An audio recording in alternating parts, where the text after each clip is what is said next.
नमस्कार all of you. चलिए आगे का सेशन शुरू करते हैं।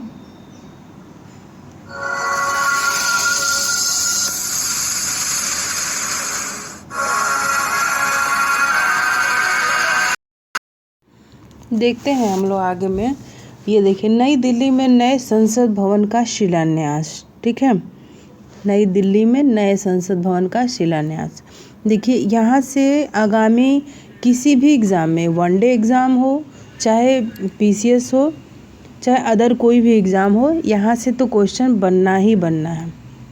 ठीक है, क्योंकि अभी लॉकडाउन की वजह से बहुत सारे पेपर हुआ भी नहीं, जब से इसका शिलान्यास हुआ तब से। तो आने वाले निकट भविष्य में जो भी एग्ज़ाम हम लोग देंगे, यहाँ से क्वेश्चनों का सामना करना ही पड़ेगा। ठीक है, तो चलिए देखते हैं। सेंट्रल विस्टा रीडेवलपमेंट प्रोजेक्ट के तहत प्रस्तावित नए संसद भवन का शिलान्यास 10 दिसंबर 2020 को किया गया। ये डेट जरूर याद रखिएगा। ठीक है, और किस प्रोजेक्ट के तहत किया गया?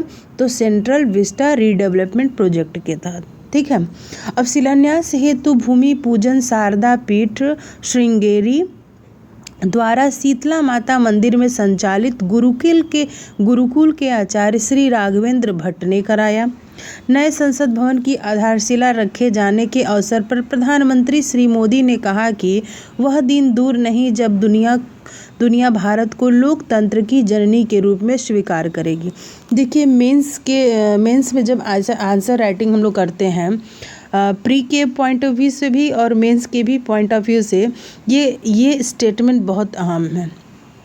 मेंस में हम लोग जहाँ आंसर राइटिंग कहीं लोकतंत्र की बात आई, तो वहाँ पे करंट में यह चीज़ दर्शाते हुए हम लोग उसमें ऐड कर सकते हैं ये लाइन कि नए संसद भवन की आधारशिला रखे जाने के अवसर पर प्रधानमंत्री श्री मोदी ने कहा कि वह दिन दूर नहीं जब दुनिया भारत को लोकतंत्र की जननी के रूप में स्वीकार करेगी। तो एक आंसर राइटिंग में एक अलग का प्रभाव बनेगा ये इस वाले से।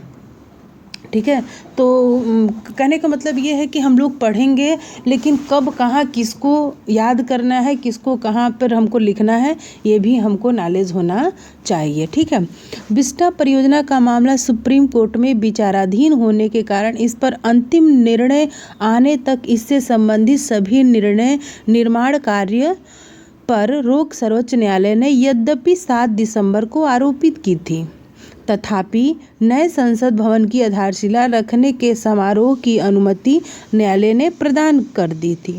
ठीक है, सर्वोच्च न्यायालय ने न्यायमूर्ति A.N. खानविलकर, न्यायमूर्ति दिनेश माहेश्वरी और न्यायमूर्ति संजीव खन्ना की पीठ को सरकार की ओर से यह आश्वासन दिया गया था कि नए संसद भवन के निर्माण हेतु फिलहाल केवल आधारशिला रखने की बात हो रही है। ठीक है, 10 दिसंबर को संपन्न किया गया तथा इस परियोजना से संबंधित कोई निर्माण कार्य सर्वोच्च न्यायालय के निर्णय आने तक शुरू नहीं किया जाएगा। निकट भविष्य में संसदीय सीटों के परिसीमन के पश्चात संसद सदस्यों की संख्या में संभावित वृद्धि को देखते हुए सेंट्रल विस्टा रीडेवलपमेंट प्रोजेक्ट के तहत अधिक क्षमता वाले संसद के निर्माण की सरकार की यह योजना है। देखिए, एक चीज़ यहाँ पर समझ लीजिए, जो हमारा सबसे पहले हम लोग के भारत में चुनाव 1951 ईस्वी में हुआ था, तो उस समय जब यह चुनाव हुआ था तो सांसदों की संख्या, जितनी जनसंख्या थी औसतन एक सांसद पर इतनी जनसंख्या, वो तो ठीक था। लेकिन वर्तमान समय में यह जनसंख्या ज़्यादा हो गई और सांसदों की संख्या कम हो गई। ठीक है, तो इस समस्या से बहुत सारी समस्याएं उत्पन्न हो जाती हैं, जिससे वो सांसद उस क्षेत्र का पूरा प्रतिनिधित्व अच्छे से नहीं कर पाता है, कुछ काम अधूरे पड़ जाते हैं। ठीक है, इसको ध्यान में रखते हुए अगला जो परिसीमन लगेगा तो सांसदों की संख्या भी बढ़ेगी, तो जाहिर सी बात है सीट उतने होने चाहिए। तो इसके लिए नए संसद भवन का निर्माण, ये तो बात अलग है। लेकिन मेन बात यहाँ पर यह है कि ज़रा ये देख लीजिए, जो ये सर्वोच्च न्यायालय की जो ये न्यायमूर्तियों की जो पीठ बैठी थी विस्टा मामले में, तो कौन कौन से न्यायमूर्ति थे, ज़रूर ही क्वेश्चन यहाँ से बनेगा। और इतना ज़्यादा करेंट, इतना ज़्यादा जीएस में हम लोग एक एक पॉइंट याद कर लें, यह किसी की बस में नहीं है। तो उस चीज़ों को हम अपने हिसाब से याद करते हुए चलेंगे तो बहुत आसानी होगा। देखिए, यहाँ पे 3 न्यायमूर्ति हैं और इनको याद करने के लिए जैसे मैं बोल रही हूँ आप ज़रूर याद कर लेंगे। देखिए मैं लिख रही हूँ, इसको ध्यान दीजिए। ए दी स, ठीक है, ये स है। एदीस, ए से AN खानविलकर, दी से दिनेश माहेश्वरी और स से संजीव खन्ना। याद हो गया एदीस, ठीक है। चलिए आगे देखते हैं। इस नए संसद का जो आकार होगा वो त्रिभुजाकार होगा, ट्रायंगल, ठीक है। और जो इसका डिज़ाइन बना रहा है वो अहमदाबाद के मेमर्स HCC design and management private limited द्वारा तैयार किया गया तथा इसका निर्माण टाटा प्रोजेक्ट लिमिटेड द्वारा किया जाएगा। ये क्वेश्चन 66वें बिहार PCS के प्री में क्वेश्चन आया हुआ था। जितने लोग दिए होंगे वो तो समझ रहे होंगे, जो नहीं देंगे भविष्य के निकट भविष्य में यह क्वेश्चन रखा है, वनडे एग्ज़ाम में चाहे PCS वाले एग्ज़ाम में। निर्माणाधीन संसद भवन लोकसभा के कक्ष में, देखिए जैसा मैं ऊपर बात कर रही थी वही चीज़ आपको यहाँ पे मिल रहा है। लोकसभा कक्ष में 888 सीटें होंगी तथा राज्यसभा में 384, ठीक है, जबकि संयुक्त सत्र में 1224 सदस्य बैठ सकेंगे। अब देखिए इसको बनाने में लागत कितना लगेगा, 9 से 71 करोड़ रुपए, ठीक है। और यह पूरा कब तक होगा, 75वीं वर्षगांठ 2022 तक। यहाँ तक समझ में आ गया। आगे देखते हैं। वर्तमान संसद, जो हमारा वर्तमान संसद है नई दिल्ली में, उसकी नींव रखी गई थी 12 फरवरी 1921 को और निर्माण हुआ था 6 वर्षों में। उद्घाटन डेट था 18 जनवरी 1987 और इसका उद्घाटन कौन किया था, उस समय तत्कालीन गवर्नर था लॉर्ड इरविन समझौता पढ़े होंगे, महात्मा गांधी और इरविन के बीच में हुआ था, ठीक है। देश की बढ़ती हुई जनसंख्या के संबंध में सांसदों की संख्या में अपेक्षित वृद्धि के परिप्रेक्ष्य में लोकसभा और राज्यसभा में सदस्यों की संख्या में वृद्धि होना है। इसके लिए सीटों का परिसीमन 2026 में होना है। ये भी क्वेश्चन ध्यान में रखेंगे। चलिए अब देखिए वही चीज़ है यहाँ फिर भी। 1951 में पहले आम चुनाव के समय देश की जनसंख्या 36 करोड़ व लोकसभा में सीटों की संख्या 489 थी। इस प्रकार एक सांसद औसतन 7 लाख जनसंख्या का प्रतिनिधित्व करता था। क्लियर हो रही है ना, अभी ऊपर हम लोग समझे हैं।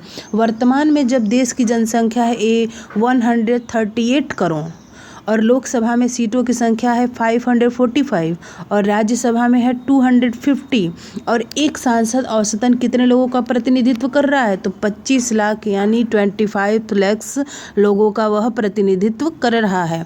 ऐसे में संसद में सीटों की संख्या में वृद्धि अपेक्षित है। ये देखिए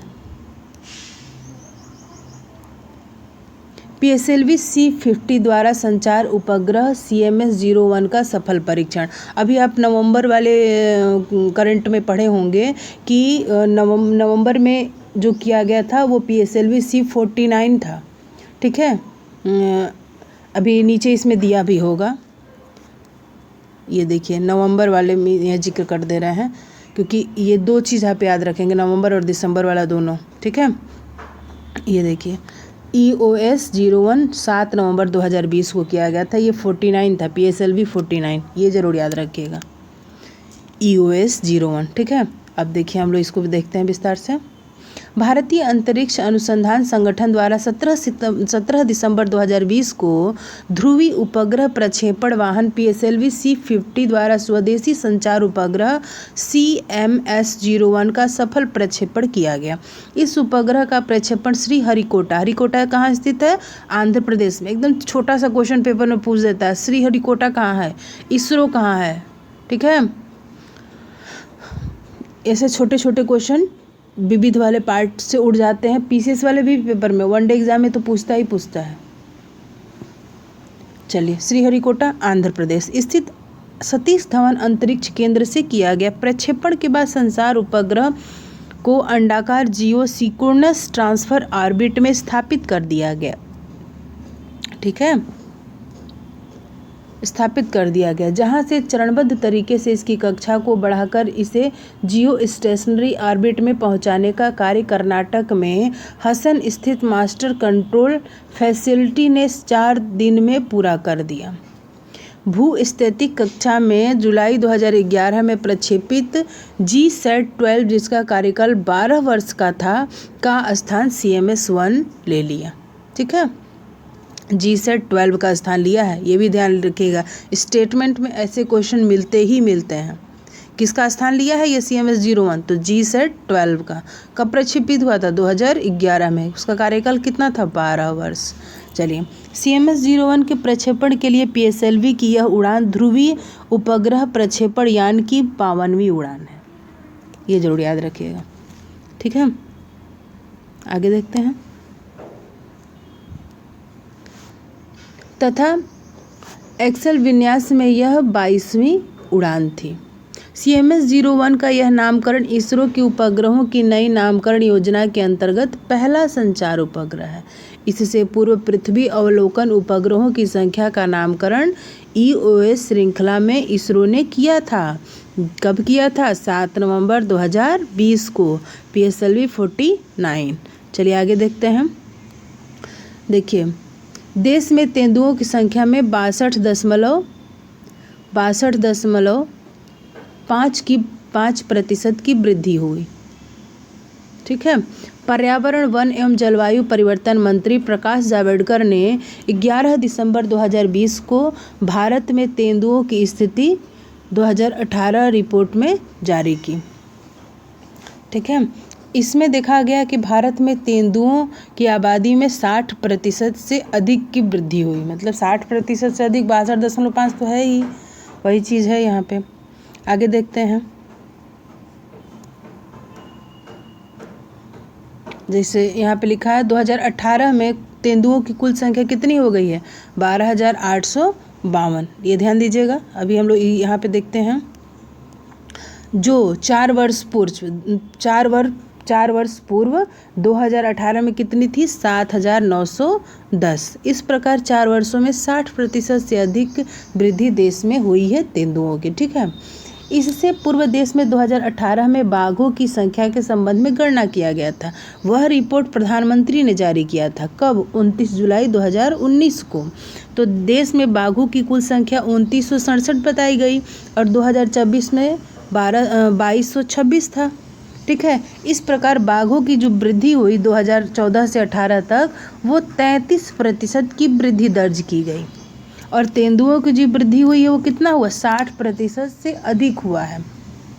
तुलनात्मक क्वेश्चन स्टेटमेंट में पूछे जाते हैं और पूछा जाएगा, तो ये याद रखिएगा। तेंदुओं में 60% और बाघों में 33%। ठीक है, यहाँ पे लिखा भी है यही चीज़। आगे देखते हैं। तेंदुओं की गणना देश में पहली बार 2014 में बाघ गणना के साथ कराई गई थी। पहली बार कब कराई गई थी? 2014 में बाघ गणना जब हुआ था उस समय। अब देख लेते हैं, यहाँ पे देखिए, तेंदुओं में पहला राज्य फर्स्ट जहाँ पे सबसे ज़्यादा तेंदुआ है मध्य प्रदेश, कर्नाटक, महाराष्ट्र। 3 जरूर याद रखेंगे, मध्य प्रदेश, कर्नाटक, महाराष्ट्र। और बाघों में मध्य प्रदेश, ये संख्या भी याद रखेंगे। बाघों में 526, कर्नाटक 2 कम 524 और उत्तराखंड 442। फर्स्ट मध्य प्रदेश, कर्नाटक, उत्तराखंड। ठीक है, आगे देखते हैं। मध्य भारत व पूर्वी घाट में तेंदुओं की संख्या। तो मध्य भारत व पूर्वी घाट में पहला कौन सा है? बोलिए। मध्य प्रदेश, यही तो है, मध्य प्रदेश पहले है। ठीक है, ये याद रखेंगे। चलिए अगला देखते हैं। वही चीज़ यहाँ पे बताया है कि नवीनतम गणना के अनुसार देश में सर्वाधिक तेंदुआ कहाँ है? मध्य प्रदेश में है। और दूसरा कहाँ है? कर्नाटक। तीसरा महाराष्ट्र। ठीक है, महाराष्ट्र और कर्नाटक में ज़्यादा अंतर नहीं है। कर्नाटक में 1783 और महाराष्ट्र में 1690। ठीक है, चलिए आगे देखते हैं।